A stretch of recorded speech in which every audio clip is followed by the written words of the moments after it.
There was a wedding recently that we were all excited about here. Geri and Maria getting married. And they are willing to come and share a little bit of their story during our stewardship season. Remember, that's coming up. Hopefully you got something in the mail about our Commitment Sunday, which is the Sunday before Thanksgiving. That's our tradition of having our Pledge Sunday. But during this time, and we talked about this last week, we probably shouldn't just do this during stewardship season because it's a great opportunity to get to know our church family members better. Geri and Maria, will you come and share? Thank you.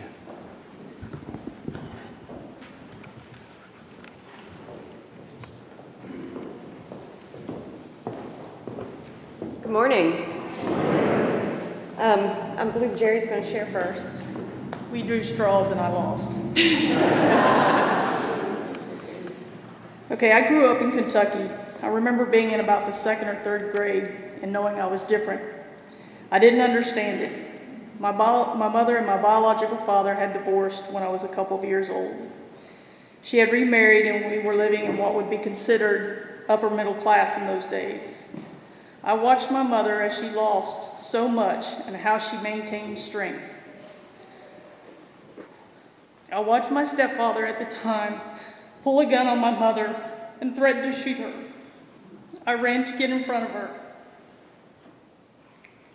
That same day he had pulled a gun while asking me to give him and one of his buddies another beer and shot at a tree as I walked by, laughing because I was scared.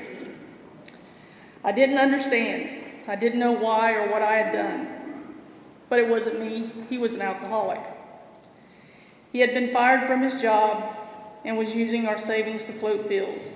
My mother had no idea he had lost his job because he would get up and leave like he was going to work. My mother was working in a dry cleaner's every day for minimal wages. One day my stepfather left and I thought, good riddance.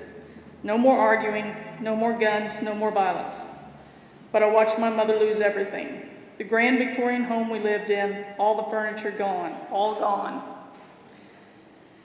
My mother removed myself, my sister, and my brother into a rental house and tried desperately to keep things afloat on her wages. I could hear her cry as she tried to hide it, but she always tried to stay positive. One day the owner of the house came to get the rent, and my mother told him she had no money and was trying to get some together to move us back to her hometown in eastern Kentucky. The man looked in the fridge and saw no food. He looked in the cabinet and saw very little. He told my mother not to worry and he left. The next day he came and had groceries and a donation that said it came from his church, and it helped us move back to eastern Kentucky. My mother got a job and we moved into a house and things seemed good. She was happy, we all were happy. She started seeing a man she said was her first love, and he was very good to us kids. However, things did not stay good. The man's ex-wife came to the door one day as I had just gotten home from school. I was in about the 4th grade when this happened. She asked if my mom was there, and I told her no, and she left, or so I thought. I heard the car pull up, and I started towards the car. I wanted to tell them, my mom and what would be my stepfather, that the woman came looking for her. But before I had the chance, as I was walking across the swinging bridge, I heard a gunshot, and then another.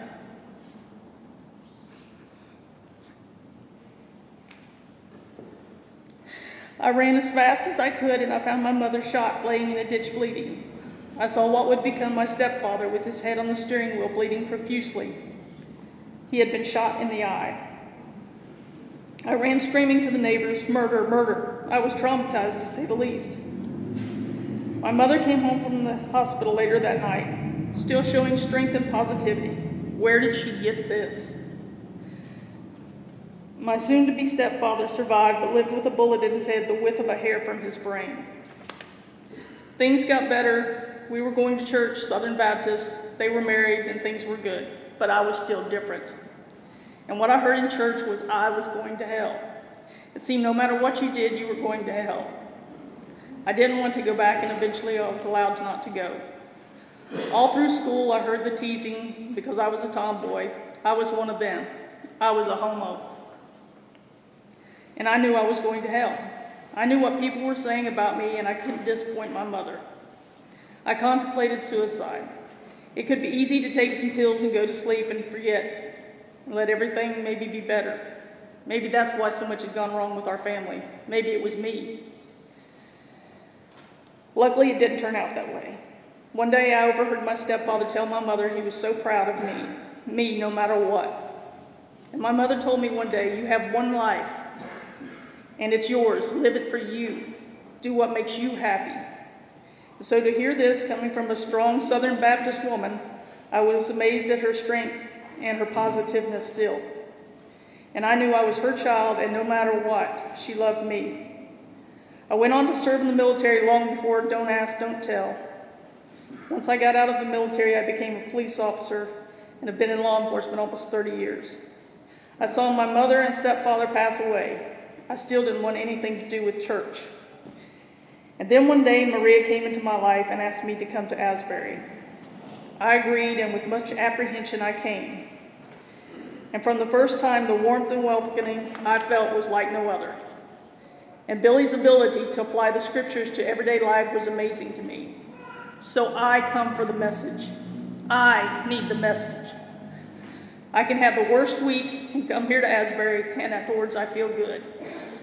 I feel repaired, for the lack of another word, and I carry my mother's strength and positivity daily. Now, this is my story, and like everyone out there, you have a story. This one just happens to be mine.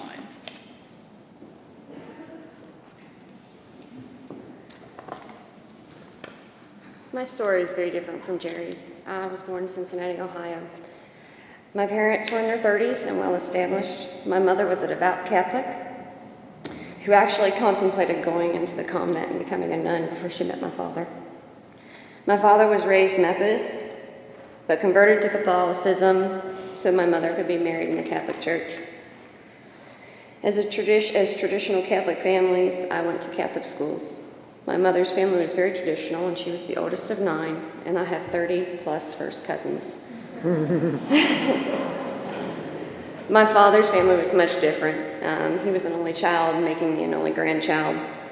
And the first time I was exposed to another religion was when my father's father passed away, and he decided that every couple Sundays he was going to attend the Methodist church with his mother. And I got to go, and I loved it. I loved it. We had children's church, singing that was in English that I could actually understand what they were saying, and little to no kneeling. And best of all, there was always cookies and punch after service.